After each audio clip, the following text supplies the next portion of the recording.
Perkenalkan, nama saya Roy Markus Simatupang dari Budidaya Hutan 7, Fakultas Kehutanan Universitas Sumatera Utara. Saya akan menjelaskan tentang analisis model pengelolaan keuangan Kesatuan Pengelolaan Hutan di Kalimantan Timur.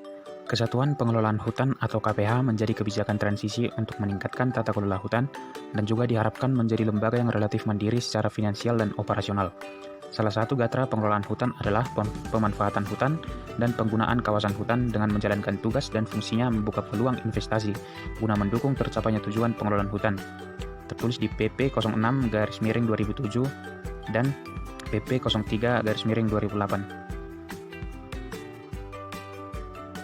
Untuk itu, pengembangan kapasitas KPH dalam bidang bisnis, kerjasama dan kemitraan dalam pengelolaan hutan, Peraturan Menteri LHK P.74 tahun 2016 menjadi fase yang krusial tanpa mengabaikan fungsi KPH dalam melestarikan hutan serta meningkatkan mata pencarian lokal sebagai bentuk pelayanan publik. Secara konseptual, ada 3 skema keuangan yang potensial untuk memastikan keberlanjutan KPH, yaitu yang pertama, menerapkan Peraturan Daerah Provinsi Kalimantan Timur Nomor 4 Tahun 2018 tentang retribusi jasa usaha memungkinkan KPH untuk menghasilkan pendapatan dari skema retribusi non-BULD.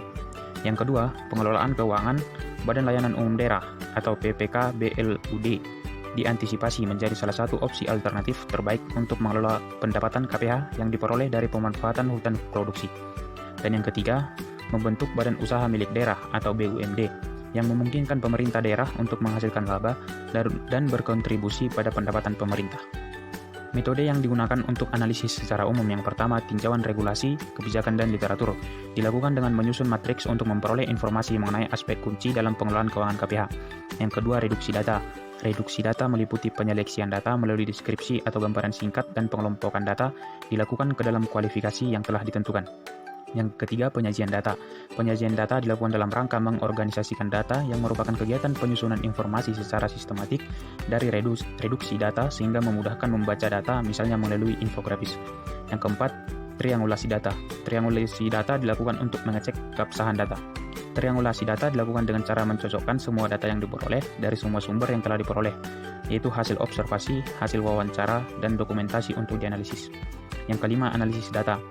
Kegiatan ini dilakukan untuk merubah data menjadi informasi yang nantinya dapat dipergunakan untuk mengambil kesimpulan.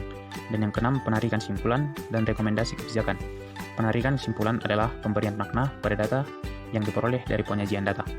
Dari review peraturan perundangan berkaitan dengan ketiga skema pengelolaan satuan kerja non-BULD, satuan kerja BULD, dan BUMD dapat dijelaskan secara ringkas prinsip masing-masing.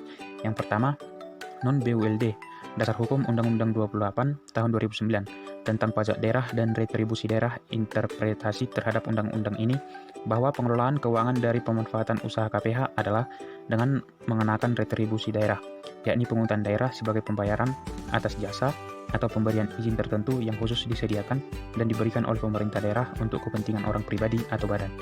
Yang kedua, BULD, Dasar Kebijakan, tertulis di Permendagri P79 tahun 2018 dan penjelasan pasal 346 Undang-Undang 23 tahun 2014. Yang ketiga, BUMD, Dasar Hukum dan Kebijakan, Peraturan Pemerintah Nomor 54 Tahun 2017 tentang Badan Usaha Milik Daerah dan Peraturan Daerah Kalimantan Timur Nomor 5 Tahun 2000. Pengelolaan keuangan non-BULD ini memiliki berbagai prinsip, antara lain yang pertama, harus dipayungi oleh peraturan daerah tentang retribusi. Yang kedua, hasil retribusi atau penjualan harus segera disetorkan kepada DPP KAD. Yang ketiga, apabila ada produk baru yang akan dimanfaatkan atau dijual, harus melalui rangkaian revisi peraturan daerah dan harus diputuskan oleh DPRD. Yang keempat, anggaran untuk menjalankan kegiatan pengelolaan hutan telah ditetapkan sesuai dokumen pelaksanaan anggaran atau DPA yang telah disahkan oleh DPRD. Yang kelima, produksi atau program dan kegiatan dapat terhenti karena anggaran belum turun. Dan yang keenam, untuk rekrutmen pegawai harus menunggu alokasi dari pemerintah daerah. Sekian hasil yang dapat saya sampaikan. Terima kasih.